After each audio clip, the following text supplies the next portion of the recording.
Hey, it's Kathy. Welcome to day 15 of Inktober. Today we have Ann Radcliffe, and I'm just going to listen to my volume to see if you guys can hear me. Today we have Ann Radcliffe. Okay, you can hear me. Awesome. Awesome. Welcome. Welcome to my world. So I'm in the middle of refilling my ink, because I was doing it this morning and I thought, wouldn't it be a special treat to do it on my live? So I've already filled this one. Oh, I've already filled one of them. So I thought I would fill another one because I need to fill both of them. I actually need to fill more than both, but you know. Maybe we'll do 3. I don't know. But today we have Ann Radcliffe, who is just a legend of Gothic terror writing and horror. So let me read a little bit about her. I can read a little bit. Maybe I can read and do my pens at the same time. I can try. I'm going to read you about Ann Radcliffe. She was an English novelist. Okay. She was born July 9th, 1764, and she died on February 7th, 1823. She was an English novelist who pioneered the Gothic novel, and she was a minor poet. Her fourth and most popular novel, The Mysteries of Udolpho, was published in 1794. I gotta be a little careful when I do this. Okay. She's also remembered for her third novel, The Romance of the Forest, and her fifth novel, The Italian. The Romance of the Forest is from 1791, and The Italian was published in 1797. Her novels combine suspenseful narratives, exotic historical settings, and apparently supernatural events, which turn out to have rational explanations.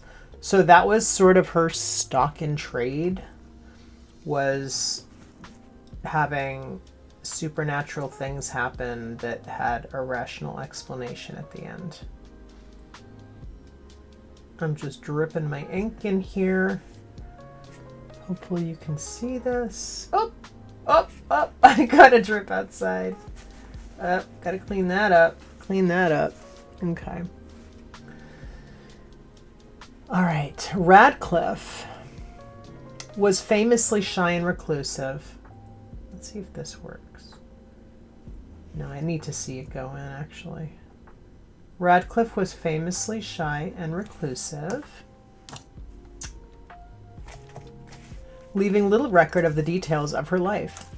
She was born in London to a middle-class family and was raised between Bath, Somerset, and the estate of her uncle, Thomas Bentley. In 1787, as I'm dripping ink into this pen, I'm going to look up and read some more. She married William Radcliffe, a journalist, and moved to London. She published 5 novels between 1789 and 1797. That's a lot real quickly, huh? 12 years. No, 1789, 1797. Okay, that's 8 years.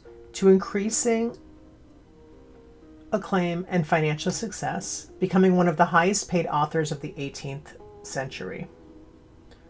So she was like it. You know what I mean? She was like it. Then she lived entirely privately for 26 years, traveling frequently with her husband. I think they traveled twice a year. She died in 1823, aged 58, and her final works were published posthumously in 1826. All right, let's see how full we are here. In total, she wrote 6 novels, a travelogue, and numerous poems. Radcliffe was the most popular writer of her day and almost universally admired. Contemporary critics called her a mighty enchantress and the Shakespeare of romance writers. That's quite high praise. Wait till you hear some of these people that she inspired.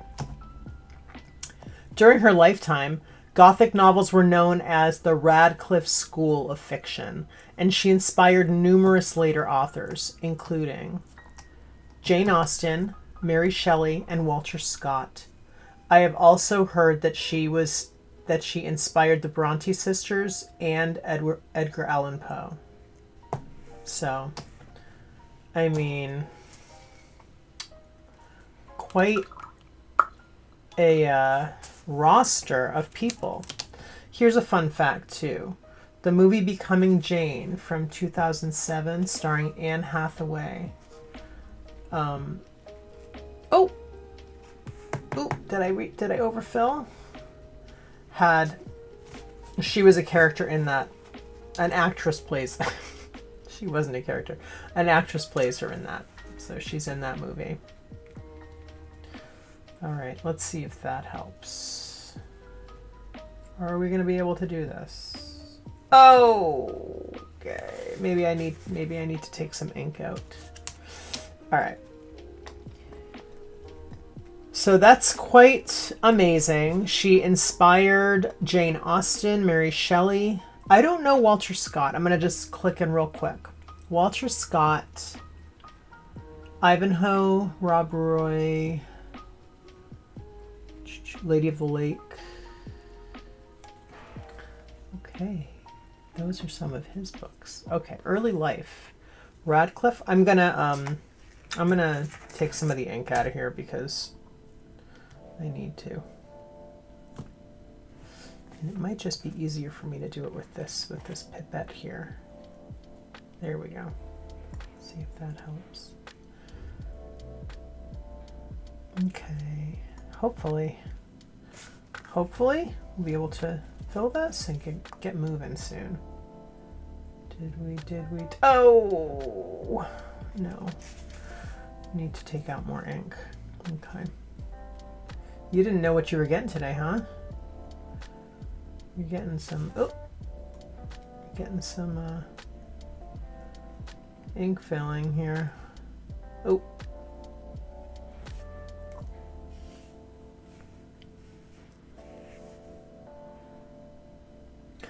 Oh my gosh, I hope that I'm going to be able to leave some ink in here.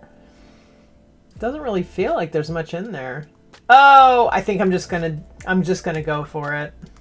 I'm going to make a mess, and you know, sometimes a mess is fun to watch, right? So let's cover this. I think I will leave it at 2 pens today. Actually, you know what? I think I can fill the third one because it's much less messy to do the third pen. These are the Pentel brush pens. Sometimes they're called the color brush pen. Sometimes they're called the pigment brush pen. Oh, that wasn't bad at all. And these are going to look like they're juicy right away. That's because I wet the brush part with water. So that's not actually watered down ink, but they needed a little rinse, so I did that. All right, let's get on with this one. All right, we have another brush here. Let's wash that off a little bit. And let's keep reading a little bit before we get back into the art, before we start the artwork. Sorry I'm late today. So we have a clogged drain. We have a clogged drain, and this one's really easy to do. There's a cartridge in here, just refill. We have a clogged drain in the bathroom, and we are having somebody come to fix it.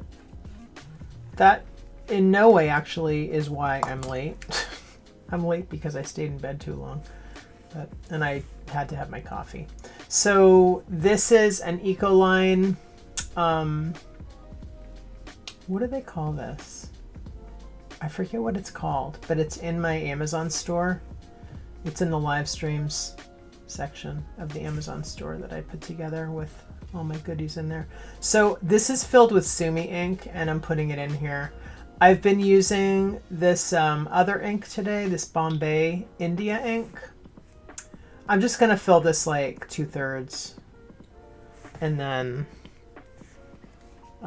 just going to cap this back up. I don't want to overfill it.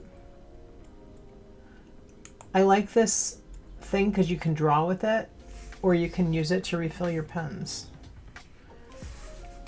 I have, these come in a 3-pack, and I have one filled with some watered down golden acrylic fluid white ink, and then I have this one filled with,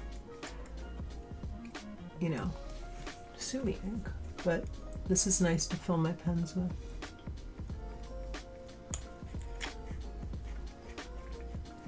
Okay, I'm just shutting it. Probably should have cleaned that off before I did it, but that's okay. All right, let's get this back together. Let's put this brush back together. There we go. Another wipe just to be on the safe side. And now let's just put it back together here. All right, let's get down to business here. Okay. Let's read a little bit more about Ann Radcliffe.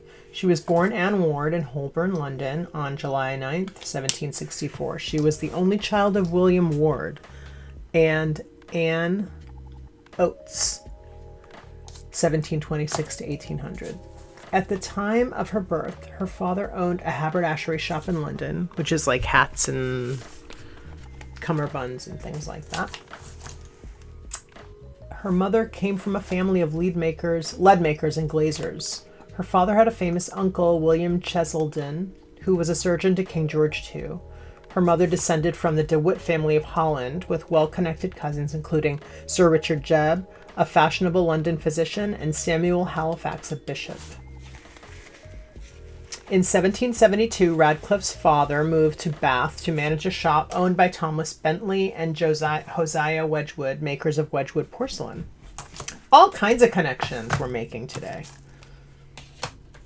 The shop was intended to sell second-rate goods to the less discerning tourists of Bath, and her father avidly promoted the business. He also supplemented his income by renting rooms to lodgers. Cheers, I'm going to have some coffee.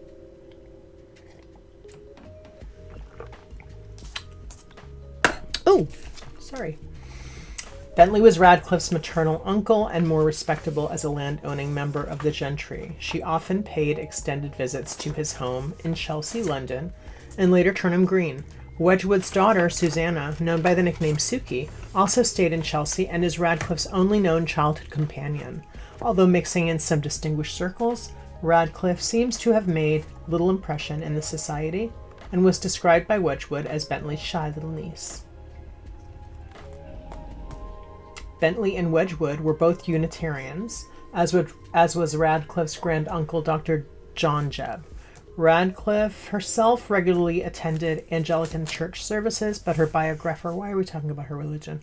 But her biographer, I guess it makes sense, right? It's part of the story here.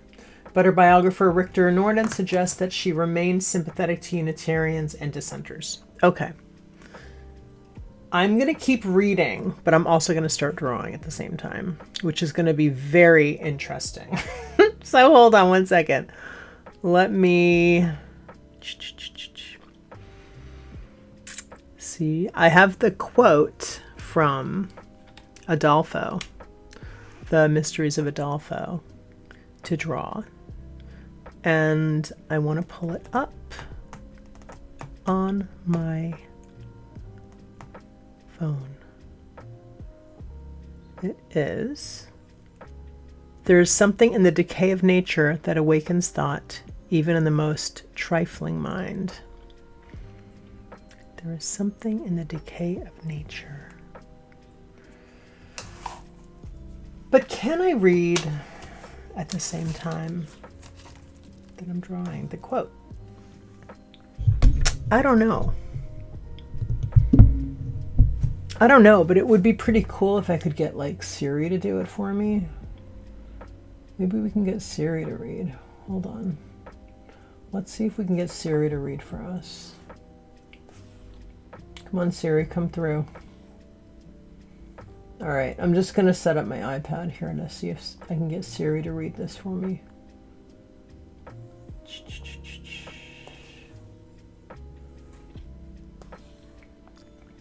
I'm selecting text.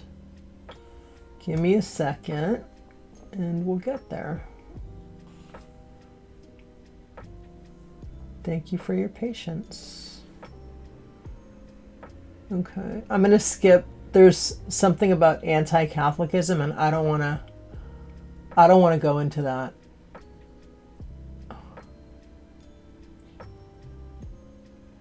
I'm just reading it to myself. It says, I'll read a little bit to you, actually, too. Anti-Catholicism. Radcliffe's work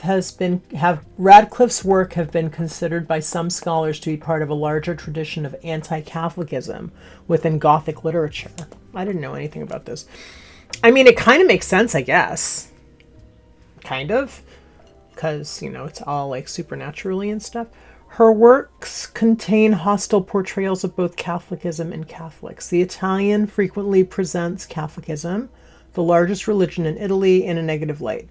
The Inquisition is a major villain in the novel, and Radcliffe portrays the confessional as a danger zone, controlled by the power of the priest and the church.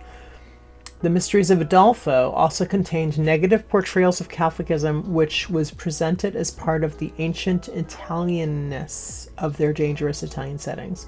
Italy, along with its Catholicism, has been featured in earlier Gothic literature. Okay, we don't need to go into that, but that's interesting. That is interesting.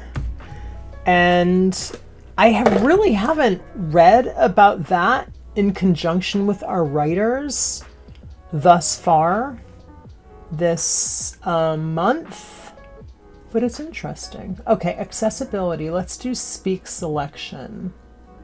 The speak button will appear when you select text. Okay.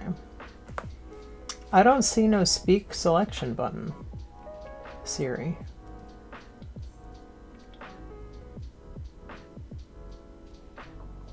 Oh well. Siri's not helping me out.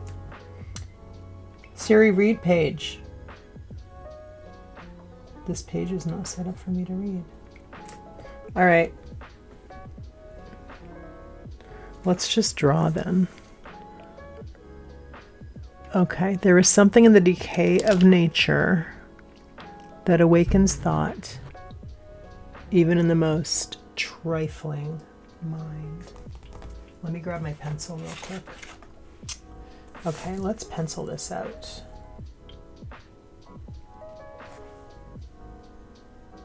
There is something in the decay of nature. Actually, you know what? I'm going to write it down real quick. There is something in the decay of nature that awakens thought,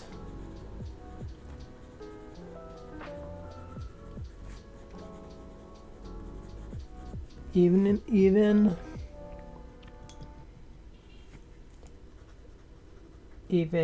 the most trifling mind.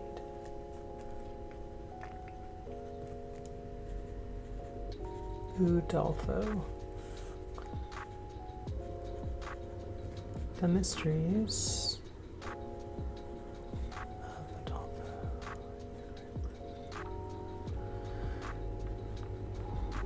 Excuse me for whispering to myself. Okay. Okay. I do want to see if I can get Siri to read this page. I'm not done trying. I am not done trying, so I Numbers from the top of the screen. Okay. Let's try this. I don't know. Let's see if Siri's gonna do this for me. No?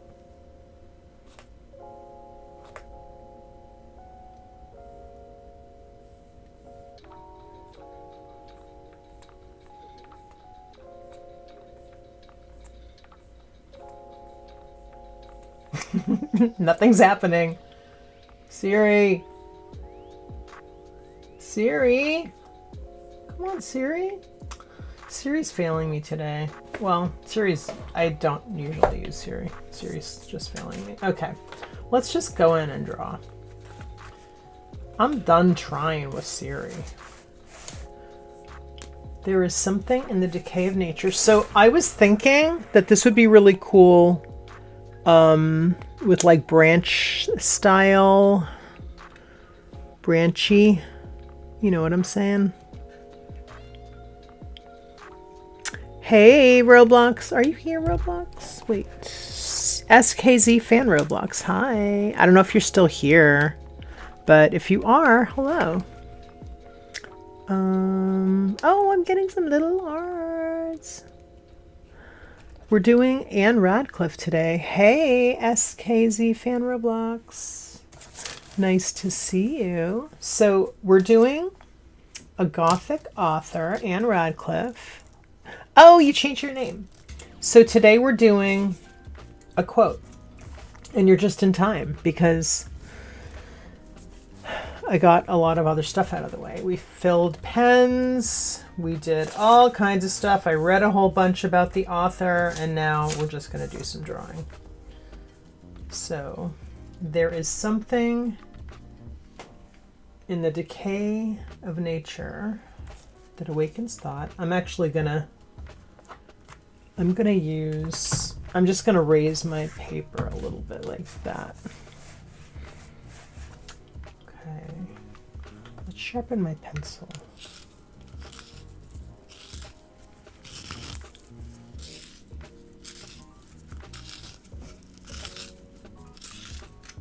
Oh, nice and sharp. Okay. There is something in the decay of nature that awakens thought, even in the most trifling mind. There is something in the decay of nature. Okay, so this is longer. There's more words here than I originally thought, and that's okay. That's fine. I'm just going in because I want to, and I now have a sense of the how much space I need. I'm just gonna turn this so you guys can see a little closer. That's okay.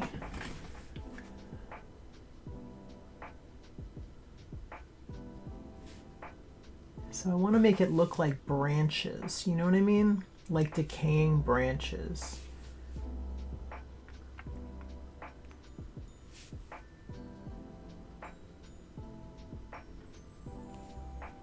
That's sort of where we're going with this.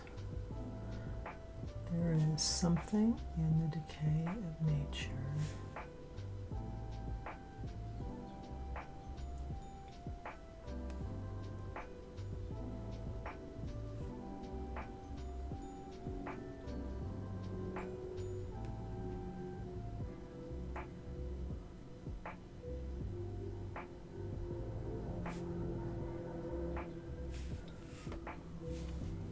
Yay, thanks for the thumbs up.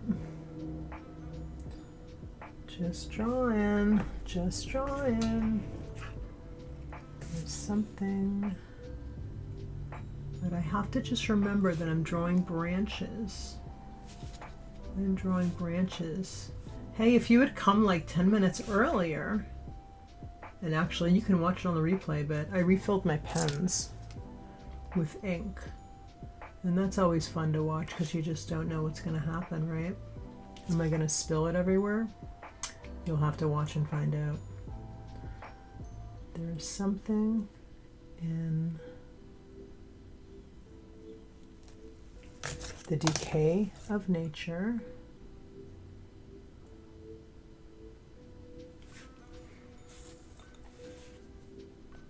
Yeah, right. Yeah, I know. I wish.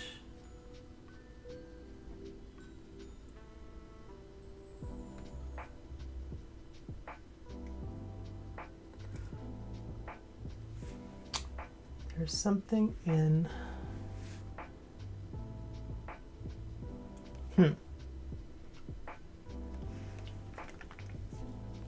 I would think I want to put in over here, but I'm not gonna. I'm gonna put it here. In.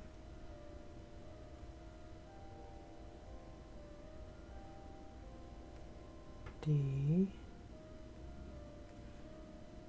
DK. Let's make DK a big D.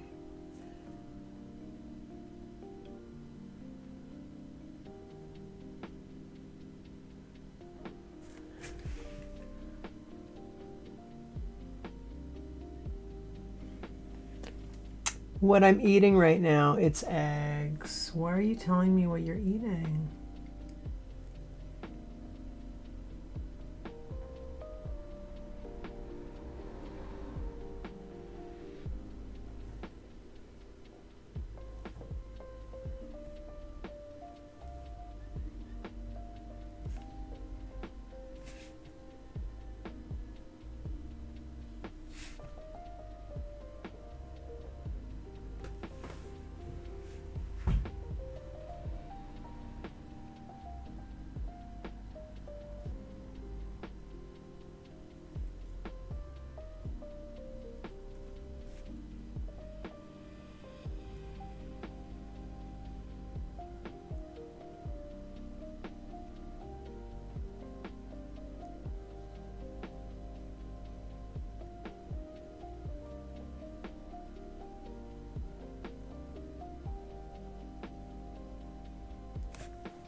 I have to be right back in 1 second. I'll be right back.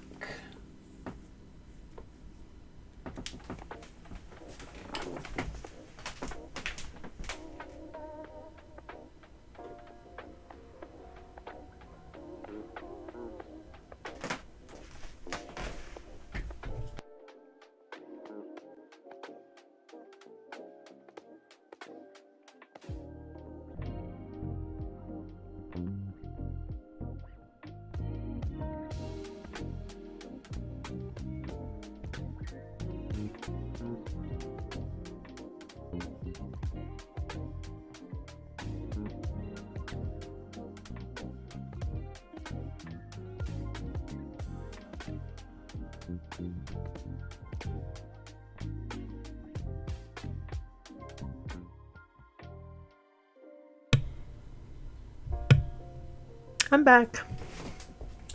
There's something in the decay of nature that awakens thought. Let's see. Okay. So decay of nature is more, is a little bit more prominent, the lettering style. Same design, but more prominent than there is something. So let's do that awakens thought even in the most trifling mind.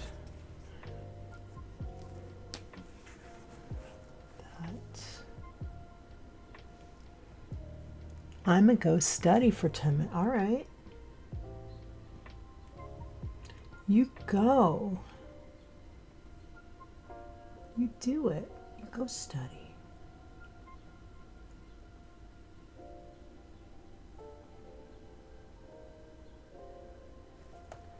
Awakens.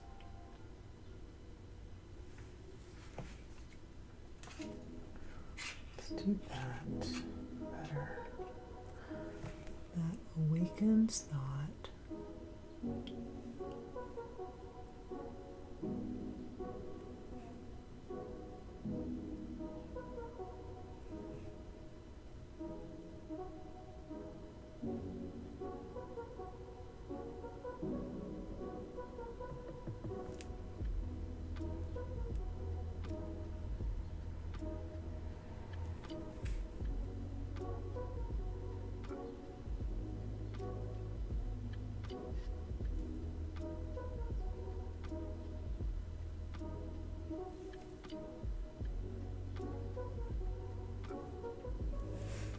Awakens thought.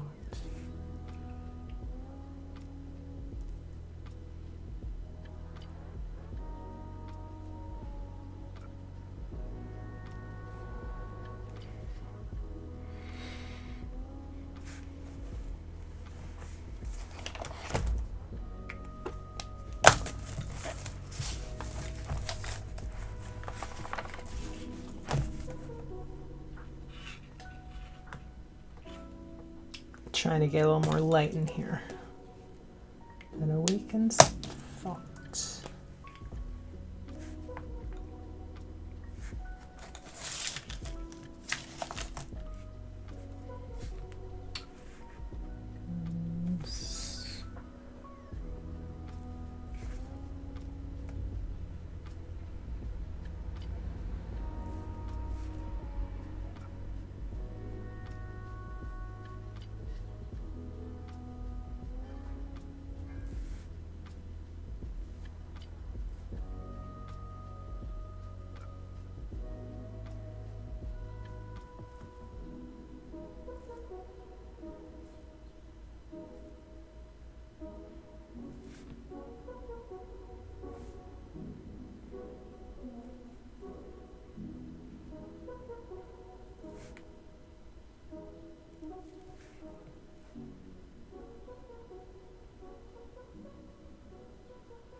Those trifling lines.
Got pretty quiet in here, huh?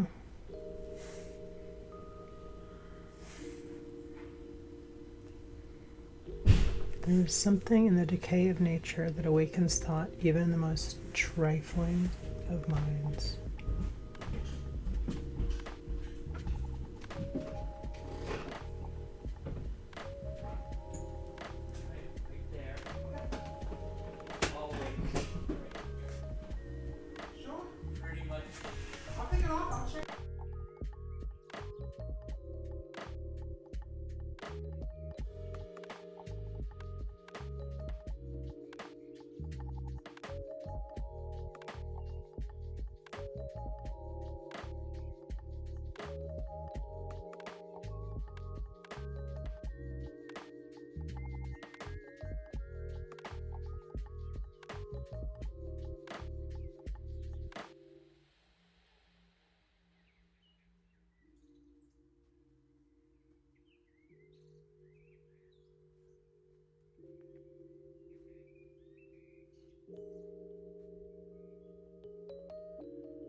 I have a plumber here, so I'm gonna turn, when they come back, they just went out to their car to get something.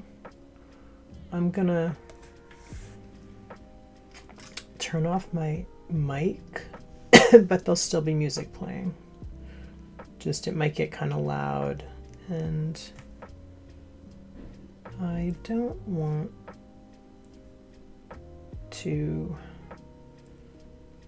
have a lot of noise for you, so I will, when they come back in, I'm gonna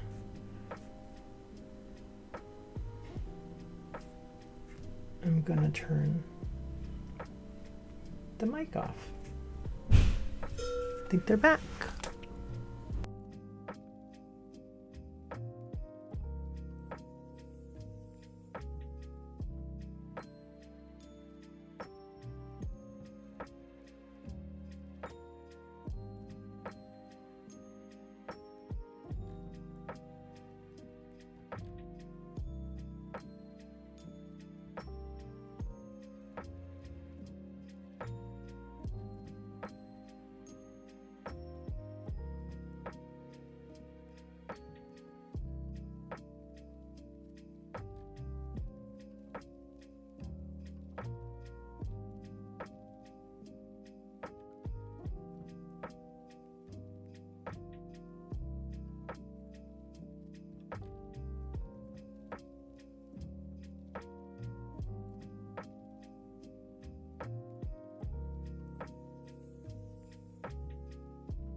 done.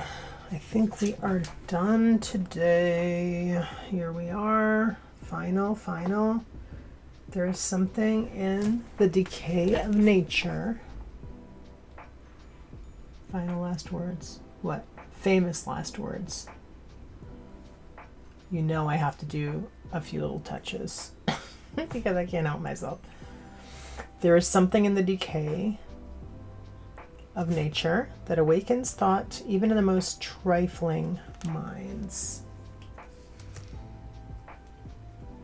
Oh! I don't know if that was supposed to be an S on the end. I think it was supposed to just be in the most trifling mind. So I may have made a little error there, but I think it's okay because it's the same word. It's a minor error. So I'm gonna hang it up today. I'll be back tomorrow with another Inktober quote. We're gonna have, who are we doing tomorrow?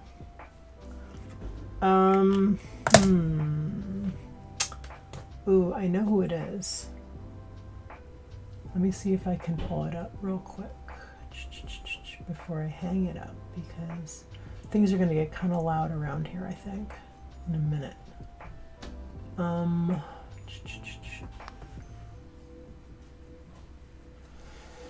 Oh, I don't know, but it's going to be on, it's in my posts. There's a post. There's going to be a post later today to show who we're going to do tomorrow. Wilkins. It's a long name, and Wilkins is the last name, I believe. So, Mary Wilkins, E. Wilkins, or something like that. Yeah. So, I will see you tomorrow. I will see you tomorrow for that.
Okay, I had to run away for a quick second. So I'm still on the fence on whether or not I'm gonna do, oh my gosh, it's 12 o'clock already. I think I might have to not do, I think I might have to cancel my live at 12:30 today. I think I might, I haven't decided yet. That's going to be a last minute decision. Yeah, so I will see you tomorrow at 10 for, I think it's Mary E. What is it? Mary E. Wilkins something. I will tell you in one moment what her name is. It is